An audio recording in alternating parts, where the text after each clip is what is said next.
Si j'ai écrit ce livre, c'est aussi parce que toute mon enfance, j'ai entendu des gens dire il faudra écrire sur cette famille, que cette famille est romanesque, il faudrait écrire là-dessus. Et ça a fait probablement de moi la romancière que je suis. Ça a contribué en tout cas à faire de moi la romancière que je suis. Bookmakers. Les écrivains au travail. Par Richard Guettet.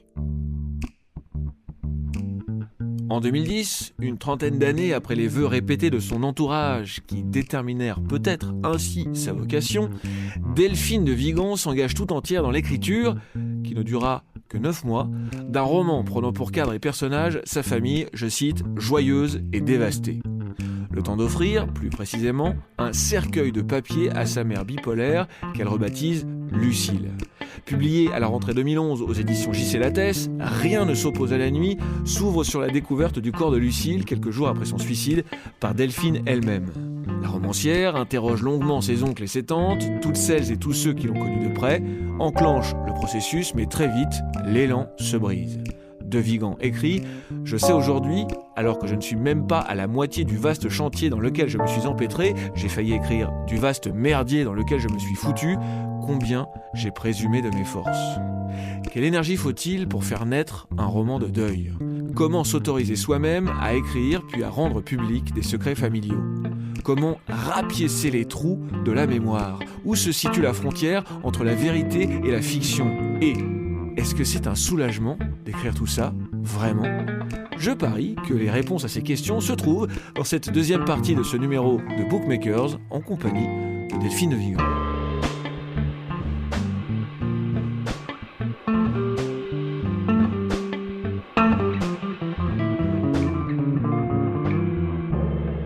Une vie de Maupassant a sans doute été votre premier choc littéraire. Ce premier roman de Maupassant, publié en 1883, raconte la malheureuse existence d'une jeune aristocrate depuis l'heure où s'éveille son cœur jusqu'à sa mort.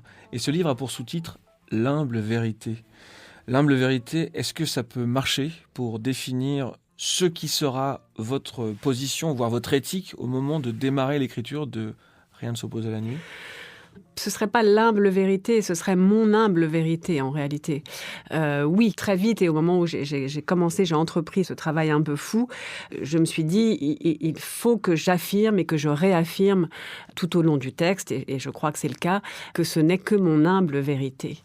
Et que toute vérité, dès lors que, en tout cas, on manipule un matériau aussi, à la fois aussi incandescent et aussi familial, ne peut être que subjective, en fait. Il y a une quête de vérité. Peut-être qu'à un moment donné, j'ai eu, mais ça n'a pas duré très longtemps, le fantasme ou l'ambition de pouvoir atteindre la vérité à travers ce texte et à travers ce geste, surtout de l'écriture, pouvoir m'approcher davantage de ma mère, comprendre mieux qui elle était, comprendre mieux son suicide. Enfin, voilà, il y avait sans doute quand même quelque chose d'un peu naïf, peut-être. Je ne sais pas d'ailleurs jusqu'où aujourd'hui je ne reconstruis pas tout ça. Est-ce que j'ai vraiment cru que je pouvais atteindre quelque chose ? Est-ce qu'au fond, je ne savais pas dès le départ que c'était impossible ? Je ne sais pas trop. En tout cas, en cours de route, très clairement, je me suis dit non, tu n'en sauras pas plus à la fin de ce texte. Peut-être que tu te seras surtout rapproché de toi-même. Peut-être que je me suis réconciliée moi-même avec un certain nombre de souvenirs et avec une certaine vision de ma mère. Mais au fond, je ne crois pas malheureusement avoir saisi une quelconque vérité. Étant donné la nature éminemment intime et douloureuse du texte, est-ce que c'est déplacé de vous demander d'en lire un fragment à voix haute ? Non, ça, je peux. Aujourd'hui, 10 ans après, je peux. Il y a certains passages que j'étais incapable de lire au moment où le livre est sorti. Ça m'est arrivé qu'on me demande, je pouvais en lire certains passages, mais pas tous. Et ça m'est arrivé qu'on me demande, notamment de lire le début du texte, que j'étais pas capable de lire à voix haute et encore moins en public. Voilà, c'est sans doute évidemment de tous les livres que j'ai écrits, d'abord celui que je connais le moins. C'est pour ça que d'ailleurs, en pensant à ce moment qu'on allait passer ensemble, je me suis dit c'est étonnant parce qu'au fond, je vais parler de mon livre que je connais le moins, mais c'est intéressant. Et en même temps, voilà, c'est celui qui conserve la charge émotionnelle la plus importante.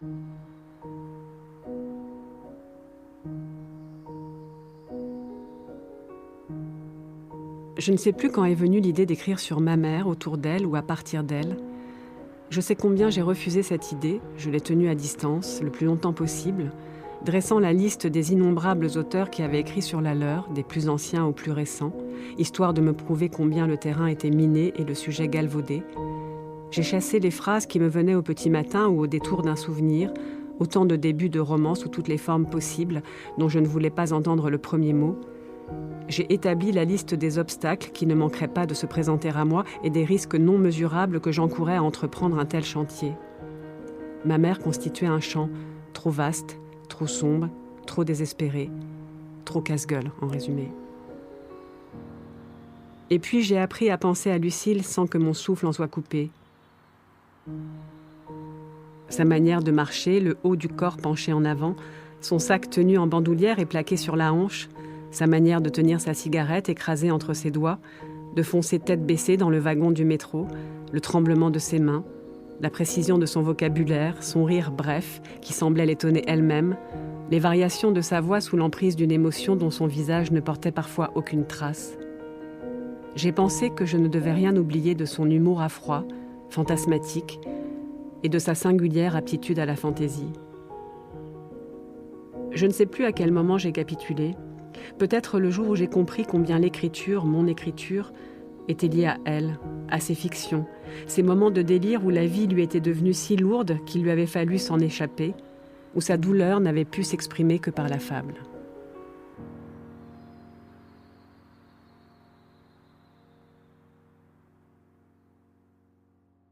À quel moment vous avez décidé d'intégrer le making-of du livre dans le livre, c'est-à-dire sa propre genèse, le récit de votre quête, le processus, vos recherches, vos doutes, d'intégrer vos errances narratives, c'est votre formule, à cette enquête scrupuleuse sur l'origine de la souffrance de votre mère bipolaire, parce que c'était pas possible de faire autrement. J'ai toujours une période de documentation qui évidemment prend des formes différentes selon le matériau, le sujet que j'aborde. Là, en l'occurrence, j'avais passé à la question tous les frères et sœurs de ma mère encore vivants, ma propre sœur. J'avais mené une sorte d'enquête familiale qui a duré plusieurs mois. Et quand je me suis lancée dans l'écriture, j'avais vraiment l'idée d'un texte, là aussi, qui serait un récit à la troisième personne, au passé, et qui engloberait la vie de ma mère, à partir de laquelle j'avais conscience de fabriquer un personnage, de l'âge de ses 7 ans, en gros, jusqu'à sa mort. Et je pensais m'en tirer comme ça, c'est-à-dire, raconter dans un roman assez ample, qui mêlerait aussi à la fois l'histoire intime, familiale, et la grande histoire, puisque c'est toute une époque. Donc voilà, donc j'ai commencé comme ça, après cette petite introduction que j'ai lue, c'est-à-dire les atermoiements autour du fait d'écrire, ne pas écrire. C'était pour moi un prologue. Et ensuite, je me lançais dans le grand récit. Et puis, une fois que j'ai avancé comme ça, donc ça commence effectivement par la description de cette famille, de ses enfants nombreux, de leurs jeux, des publicités. Ma mère était mannequin vedette, on disait, donc enfant vedette, voilà, pour enfant des vêtements vedette, haut de gamme. Voilà, pour des vêtements pas seulement haut de gamme. Elle a fait des publicités pour Fil d'Art, pour différentes marques de textiles ou de jus d'orange. Et comme d'autres frères et sœurs de ma mère, ils étaient tous très très beaux. Et donc voilà. Et quand j'ai commencé à raconter ça, je me suis amusée. D'ailleurs, pour moi, le roman, en tout cas, dans ses points de départ, a une tonalité aussi, une distance un peu amusée sur un certain nombre de choses que je décris de cette famille un peu bordélique qui habitait rue de Maubeuge, à Paris, qui était très bruyante et assez folklorique. Voilà. Et donc, ensuite, j'ai raconté dans un chapitre ce que je considère, et ce qui quand même a été considéré souvent dans la famille comme une sorte de drame originelle.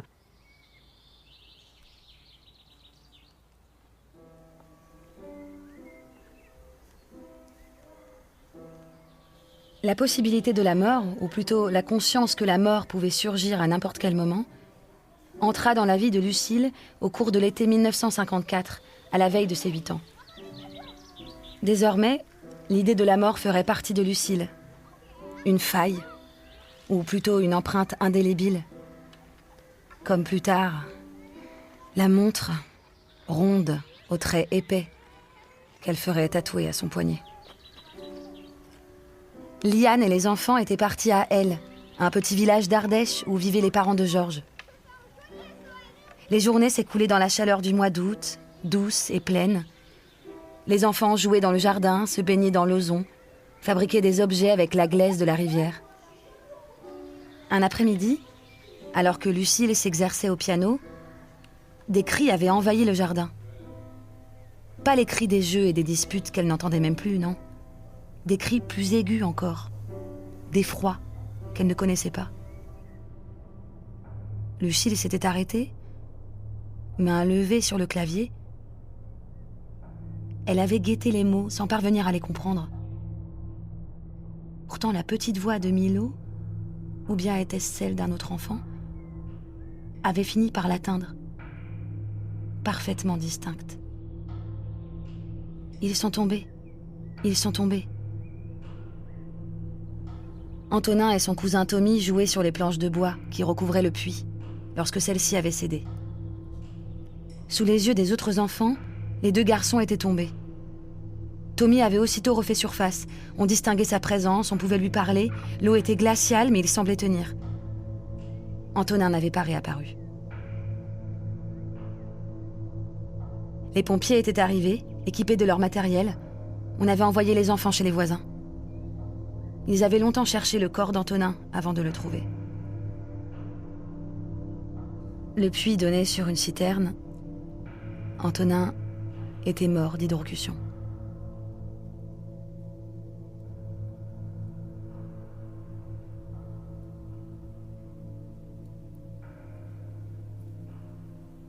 Le drame est entré dans cette famille, en fait. La mort est entrée dans cette famille par cet accident.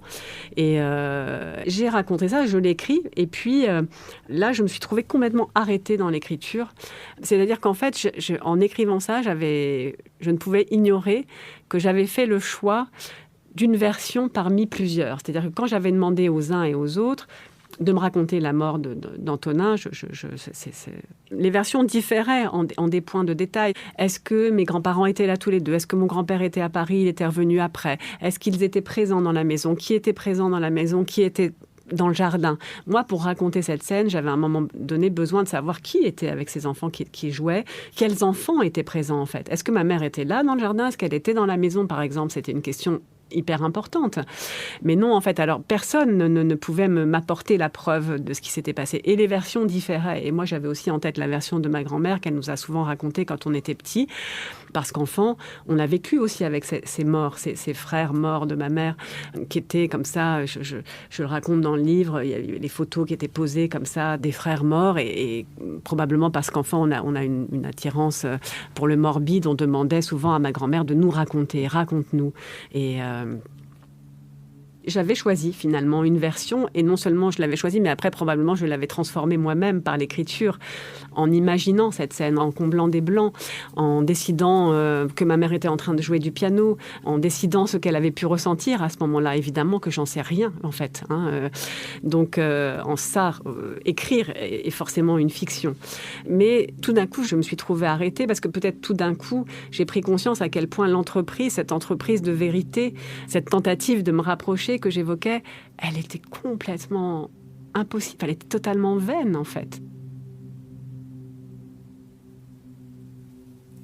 Pourquoi je manipulais ce matériau qui était tellement douloureux, qui était tellement incandescent, si c'était de toute façon pour fabriquer quelque chose de potentiellement faux. Bien sûr que c'était potentiellement faux, mais même c'était très certainement faux en fait. Et c'est peut-être à ce moment-là, quand j'ai pris conscience de ça, qu'écrire, c'était forcément reconstruire. Et donc, je me suis trouvée pendant plusieurs jours, mais vraiment empêtrée là-dedans, et à faire le tour du pâté de maison, et à me dire qu'est-ce que je fais, est-ce que je continue. Et au fond, le seul moyen que j'ai trouvé pour dépasser cet obstacle majeur, ça a été de raconter, en fait. Donc, effectivement, de prendre la parole, de dire, voilà, je me suis arrêtée, je me suis trouvée dans telle situation. En fait, ce que je suis en train d'écrire, non, ça n'est pas la vérité. Ça ne sera, dans le meilleur des cas, ce ne sera qu'un geste. Voilà. Et en tout cas, d'écrire ça, c'est ce qui m'a permis de continuer. C'était aussi un moyen de dire au lecteur, attention, là, je t'ai dit ça, mais d'aucuns ou d'autres pensent ça. Ou dans une autre version, on m'a raconté ça. Donc, moi, je n'ai pas la vérité. Vous enregistrez vous nous l'expliquez, des membres de votre famille, ceux qui ont connu votre mère. Vous stockez des heures de paroles numériques sur votre ordinateur, des heures chargées de souvenirs, de silence, de larmes, de soupirs, de rires, de confidences. J'aimerais m'attarder un peu sur ces entretiens. Combien de temps a duré cette phase de recherche et d'interview ? Prépariez-vous énormément en amont vos questions à vos proches et à ceux qui ont connu Lucille ? Non, je ne préparais pas. Ça a duré assez longtemps. Dans mon souvenir, je dirais quand même plusieurs mois. Ça s'est étalé en tout cas sur plusieurs mois parce qu'il y avait aussi une difficulté technique de voir les uns et les autres. Donc c'était soit profiter que les uns ou les autres viennent à Paris, soit aller les voir. Donc ça a pris du temps aussi pour ces raisons-là. Et pour les entretiens, non, je ne les préparais pas. J'avais un petit canevas en tête. Donc je voulais qu'il me raconte un certain nombre de souvenirs. Alors après, c'était pas les mêmes, évidemment, selon les personnes que j'interviewais. Les frères et sœurs de ma mère, c'est une grande fratrie, puisqu'ils ont eu 9 enfants, mes grands-parents. Donc il y avait les frères, ce qu'on appelle les aînés, qui sont vraiment contemporains de ma mère. Ils sont malheureusement tous morts aujourd'hui. Et ce qu'on appelait les petits. Voilà. Et donc, ils n'avaient pas du tout la même vision, puisqu'il y a ceux qui avaient vécu avec elle sa jeunesse, et puis les sœurs de ma mère qui avaient 10 ou 12 ans de moins qu'elle, pour qui elle avait été une grande sœur, sans doute assez mystérieuse d'ailleurs. Donc, mais vous arriviez sans notes et sans aucune sans note et sans questions. Des questions, je les posais, c'est-à-dire voilà, est-ce que tu peux me raconter, voilà, est-ce que tes souvenirs à ses frères et sœurs contemporains, on va dire par exemple, quelle petite fille elle était, est-ce que tu te souviens comment tu qualifierais la petite fille qu'elle était, est-ce que tu peux me raconter la mort d'Antonin. J'avais quand même un cadre entre guillemets et des questions que j'ai posées à tous les mêmes. Ensuite, il y a d'autres questions que je voulais poser qui étaient plus compliquées sans doute à aborder, que certains ont abordé d'eux-mêmes, je le raconte dans le roman, et d'autres pour lesquels il a fallu que j'aille au charbon et qu'à un moment donné, je pose la question sur des sujets plus douloureux, Je savais où je voulais en venir, en fait. Je savais ce que je voulais recueillir, plus exactement. Alors justement, ces entretiens, vous allez les retranscrire mot à mot, comme dans le métier que vous avez longtemps exercé, directrice d'études dans un institut de sondage spécialisé dans l'observation sociale en entreprise ? Oui, enfin, pas seulement parce qu'en fait, j'ai travaillé donc dans ce qu'on appelle les études qui ont été d'abord, j'ai travaillé pendant 10 ans dans les études de marché, mais on recueille, notamment quand on fait des études qualitatives, la parole des consommateurs, souvent sans a priori, on les fait parler. On va les faire parler de Arte Radio. Est-ce que vous pouvez me dire ce que vous en pensez, qu'est-ce que vous préférez, etc. Qu'est-ce que ça signifie pour vous ? Quelle image vous avez de Arte Radio ? Est-ce que vous diriez que c'est plutôt ceci, plutôt cela, etc. Et puis, donc ça a été les 10 premières années de mon parcours professionnel. Entretiens qui sont, menés mot à mot, recueillis mot à mot. Alors oui, en général, oui, voilà. Quand on fait du qualitatif, on recueille vraiment la parole des personnes qu'on interviewe brute, mot à mot. Ensuite, on fabrique souvent ce qu'on appelle une sorte de guide, de grille de lecture, dans laquelle on va regrouper des thèmes. C'est-à-dire que si les gens vous ont parlé, vous ont répondu en vous disant des choses semblables, qui concernent l'image, qui concernent la cible de Arte Radio, etc., vous allez regrouper ça et vous allez produire éventuellement des verbatims pour dire ensuite à votre client, Arte Radio est perçu comme ci, comme ça, preuve en est, je vous donne quelques verbatims pour que vous voyez un peu... Voilà. Et regrouper par thème, c'est ce que vous avez fait avec vos interlocuteurs ? Voilà, c'est ce que j'ai fait. Donc j'ai fait la mort d'Antonin, la rue de Maubeuge, la petite fille que ma mère était. Voilà, sans doute à vous raconter comme ça paraît un peu schématique, mais il y avait quelque chose de ça. Il y a un document Word pour chaque thématique. Comment vous organisez ça ? Oui, il y a un document Word dans lequel je mets par thème, avec les vrais prénoms qui ne sont pas ceux du roman, Lisbeth m'a dit ça, Justine m'a dit ça, Violette m'a dit ça, sur tel ou tel aspect. Sur le premier internement de ma mère, là aussi, j'ai plusieurs versions, c'est-à-dire que j'ai plusieurs récits d'un même événement, puisqu'il y a mes propres souvenirs, bien sûr, ce que ma mère en a écrit, parce que ma mère avait écrit sur ce sujet. Il y a un rapport de police. Il y a ce que la plus jeune sœur de ma mère qui était là, qui est venue nous secourir, qui s'appelle Violette dans le roman, m'en a raconté. Il y a ce que ma sœur m'en a raconté, évidemment. Et à partir de tout cet ensemble, je peux vous dire que j'ai vraiment l'impression de manipuler juste une bombe. Je vais essayer de raconter cette fameuse date. Du premier internement. Voilà. Ouais.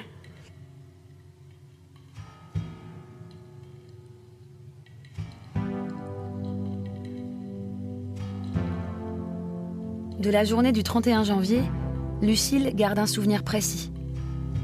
Mon refus de rester à la maison, mon départ matinal pour le collège, les croissants aux amandes achetés par Manon pour le petit déjeuner, le titre des chapitres du Maître et Marguerite qu'elle lui lit à voix haute, la menace que représente d'un seul coup la couverture du livre de poche, la fresque qu'elle peint depuis plusieurs semaines sur le mur du salon, soudain jugée maléfique.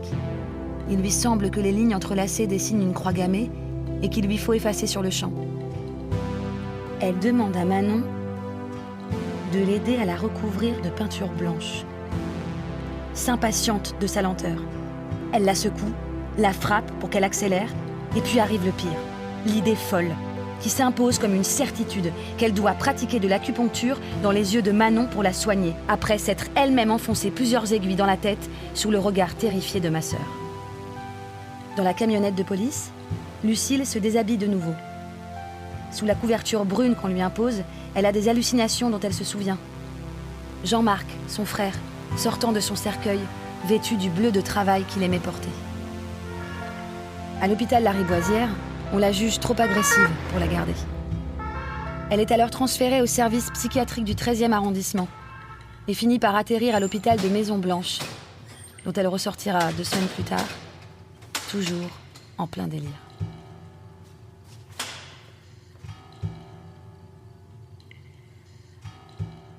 Aujourd'hui, si je voulais l'écrire, je ne pourrais plus l'écrire parce que les frères et sœurs de ma mère sont morts, en fait. Que depuis 10 ans, ils sont presque tous morts. Ils étaient 9, il n'en reste que 2 au moment où je vous parle, ce qui est très peu pour des gens qui, aujourd'hui, auraient 60 ans, 70 ans.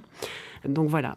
J'ai quand même eu le sentiment d'avoir recueilli quelque chose pendant qu'il en était encore temps, d'avoir fabriqué quelque chose avec ça qui, pour certains, a été source de souffrance, mais qui malgré tout témoigne d'une époque, témoigne de quelque chose, témoigne de ce qu'on oubliera aussi, de ce que j'aurais oublié de moi-même, de ma mère. Aujourd'hui, je sais que Rien ne s'oppose à la nuit contient des choses que j'ai oubliées, en fait.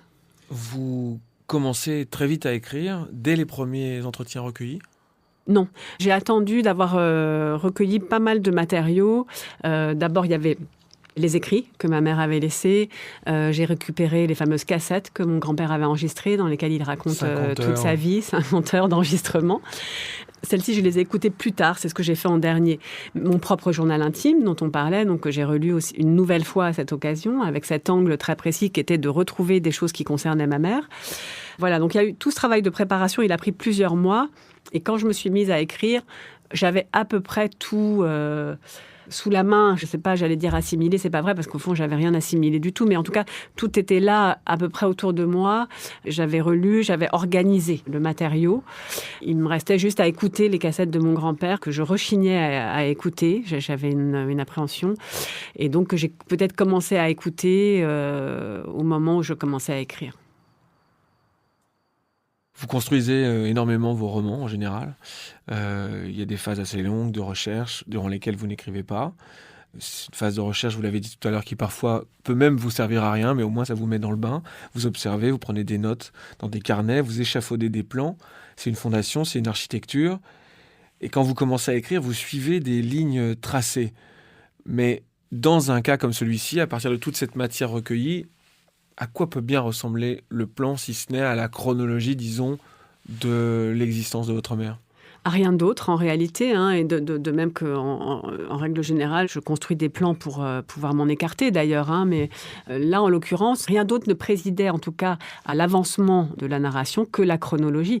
J'étais partie de l'enfance de ma mère, je voulais arriver jusqu'à sa mort et donc j'ai tenté de dérouler tant bien que mal parce que voilà, à partir du moment où ma mère a un enfant, en l'occurrence moi, j'écris à la première personne. J'arrive en fait alors que évidemment que j'ai pas été témoin de grand chose à l'âge de 1 an, de 2 ans, de 4 ans. Qu'est-ce que je pouvais témoigner de sa vie à cet âge-là et probablement même plus tard.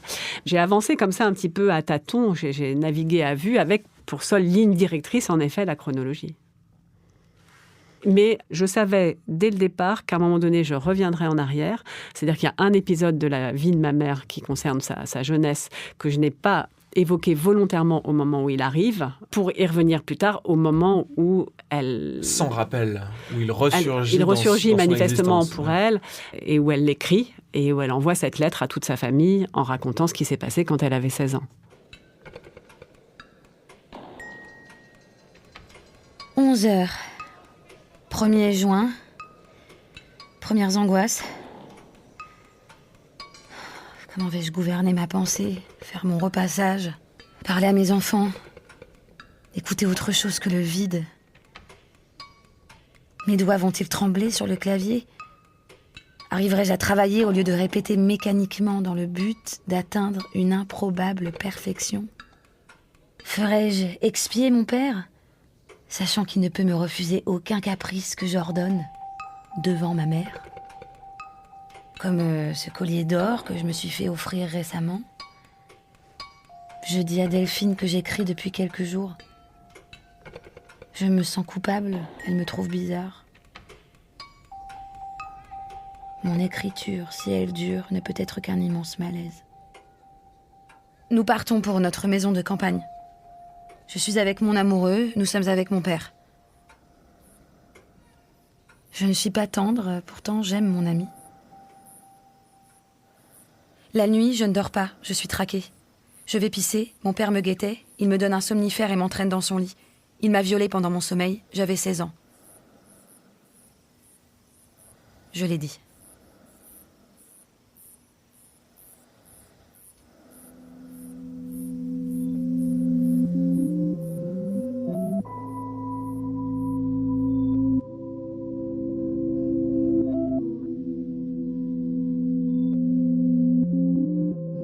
Je suppose que vous vous êtes aussi beaucoup documenté sur le mal qui frappa votre mère, cette psychose maniaco-dépressive qu'on appelle aujourd'hui plus fréquemment la bipolarité. Pas tant que ça, c'est-à-dire qu'au fond, ce qui m'intéressait, c'était elle, vraiment.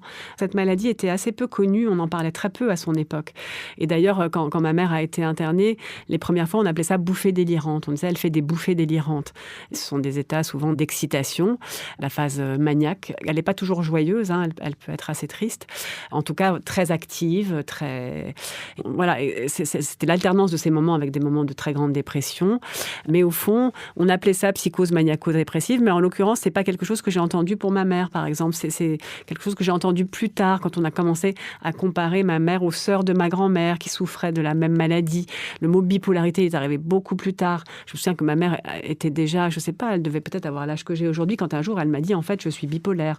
J'avais pas envie d'utiliser les termes de la psychiatrie, je n'avais pas envie de l'aborder comme ça. J'avais envie de l'aborder de la manière dont cette maladie avait surgi dans notre vie, c'est-à-dire comme quelque chose qu'on ne connaît pas, quelque chose dont on ne parle pas. C'est-à-dire que tout d'un coup, ma mère, qui avait 33 ans à l'époque, se met à nous faire manger des framboises surgelées, mais surgelées, encore surgelées.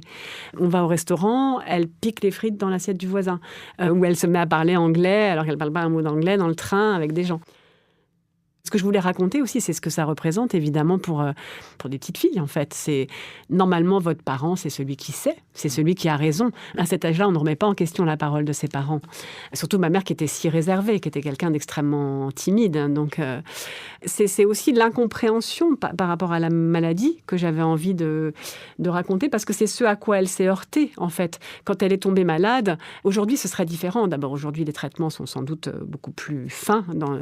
Mais à l'époque, ça restait quand même extrêmement tabou. Enfin, je vous dis ça l'est encore. C'est un peu idiot ce que je dis, parce que la maladie mentale, elle reste extrêmement taboue. Mais peut-être qu'on a plus de mots aujourd'hui quand même, malgré tout, pour en parler. Non, c'est vraiment une maladie que j'ai découverte, ça va peut-être vous paraître étrange, grâce à Rien ne s'oppose à la nuit. C'est-à-dire que pour moi, ce que ce roman m'a apporté, c'est de mieux comprendre, de rencontrer cette maladie, de la rencontrer pour d'autres, chez d'autres, et de mieux la comprendre. Dans vos précédentes interviews sur le livre, j'ai trouvé cette phrase. « Quand je relis le livre, je trouve certains passages d'une violence incroyable, mais ces passages, je les ai oubliés. » Mais c'est mon livre que je connais le moins, en fait. Rien ne s'oppose à la nuit.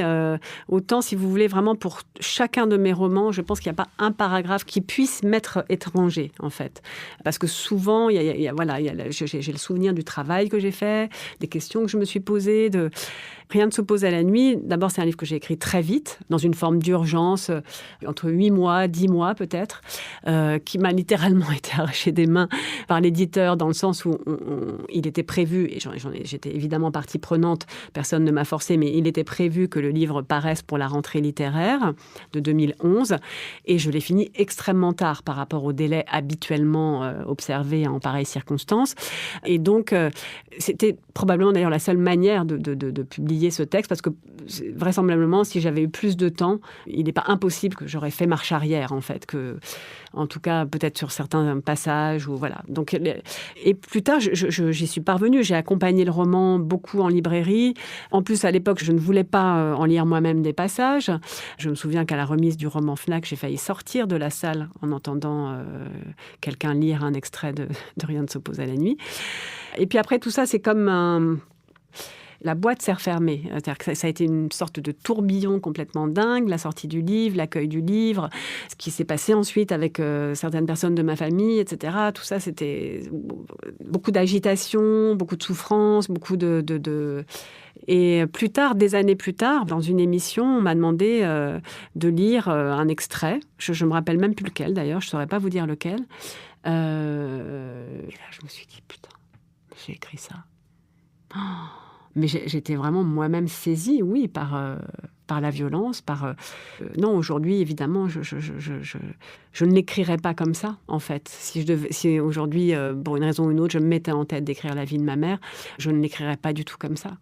Le fait de l'avoir découverte moi-même, d'avoir découvert son corps, de la terreur évidente que ça m'a inspirée. La première à être arrivée dans l'appartement quelques jours après son suicide. C'est voilà. vous qui avez découvert littéralement son corps. Oui, tout à fait. Et donc, cette scène-là, c'est l'adrénaline, à un moment donné, qui explose et dont on met probablement des semaines à se débarrasser. Je pense que ça m'a autorisée, pour des mauvaises raisons d'ailleurs sans doute, mais à écrire ce livre. Et que c'est encore quelques mois plus tard, dans cet état de choc de sa disparition, que j'ai écrit le livre. Avec tout ce que la mort, en fait... Il se trouve en plus que ma grand-mère était morte 1 mois et demi plus tôt.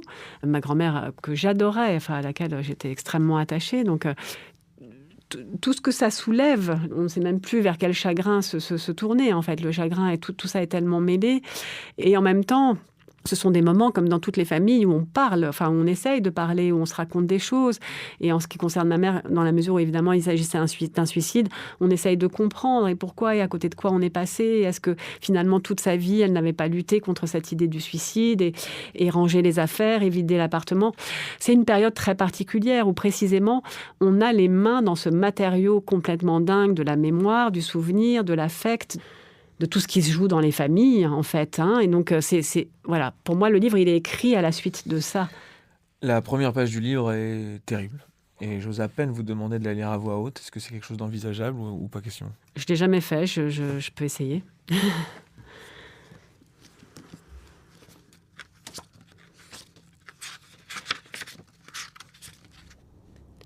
Ma mère était bleue, d'un bleu pâle mêlé de cendres, les mains étrangement plus foncées que le visage, lorsque je l'ai trouvée chez elle ce matin de janvier. Les mains comme tachées d'encre, au pli des phalanges.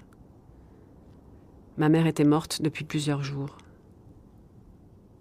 J'ignore combien de secondes, voire de minutes, il me fallut pour le comprendre. Malgré l'évidence de la situation, ma mère était allongée sur son lit et ne répondait à aucune sollicitation. Un temps très long, maladroit et fébrile, jusqu'au cri qui est sorti de mes poumons comme après plusieurs minutes d'apnée. Encore aujourd'hui, plus de 2 ans après, cela reste pour moi un mystère. Par quel mécanisme mon cerveau a-t-il pu tenir si loin de lui la perception du corps de ma mère, et surtout de son odeur ? Comment a-t-il pu mettre tant de temps à accepter l'information qui gisait devant lui ? Ce n'est pas la seule interrogation que sa mort m'a laissée.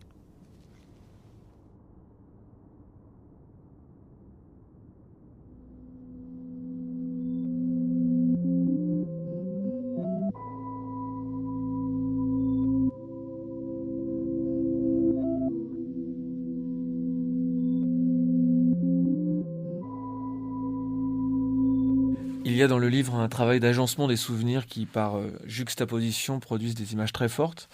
Vous évoquez par exemple les images publicitaires pour lesquelles votre mère a défilé et posé, enfant.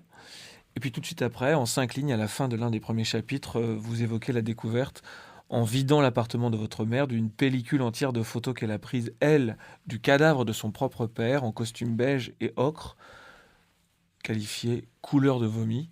Le motif de la photo prend donc ici 2 directions radicalement différentes. Et placé à la fin d'un chapitre, eh bien, cela crée une forme de suspense qui nous met la puce à l'oreille sur la responsabilité de ce grand-père dans l'origine de sa souffrance. C'est quelque chose très travaillé ou est-ce que c'est plutôt quelque chose qui vient comme ça, qui surgit au moment de l'écriture?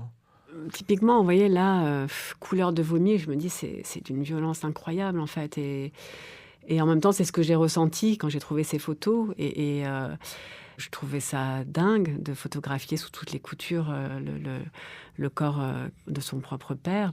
Au fond, ça rejoint cette idée comme ça d'une sorte d'état d'inconscience malgré tout dans lequel j'étais quand j'ai écrit ce livre. C'est le seul de mes textes pour lequel je peux dire ça.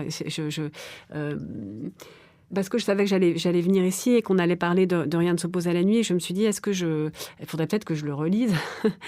Et en fait, je ne peux pas, je peux le feuilleter, en fait. Je l'ai feuilleté, voilà. Et voilà, de temps en temps, j'aperçois un truc, je me dis, ah oui, mais oui, c'est vrai, mais ça, ah oui, ça. En même temps, je n'ai relu sans doute aucun de mes livres du début à la fin. J'ai évidemment mieux à faire, mais celui-là, j'ai quand même un rapport d'attraction-répulsion avec lui qui est particulier. Ce que vous évoquez, c'est quelque chose que je pratique dans mon écriture d'une manière générale, c'est-à-dire cette volonté, en tout cas, à un moment donné, de travailler la chute des chapitres. C'est quelque chose que je fais beaucoup, qui importe beaucoup pour moi, de dire justement en une phrase le contraire de ce que je viens de dire, ou d'insinuer par une phrase en fin de chapitre ou en fin de paragraphe quelque chose qui va devenir important par la suite. C'est une mécanique narrative que j'aime bien utiliser. J'aime bien ce moment du raccourci, en fait, où à un moment donné, voilà, il y a une espèce de chute. On a l'impression qu'on tombe de 2 marches et on se demande où on va être au chapitre suivant.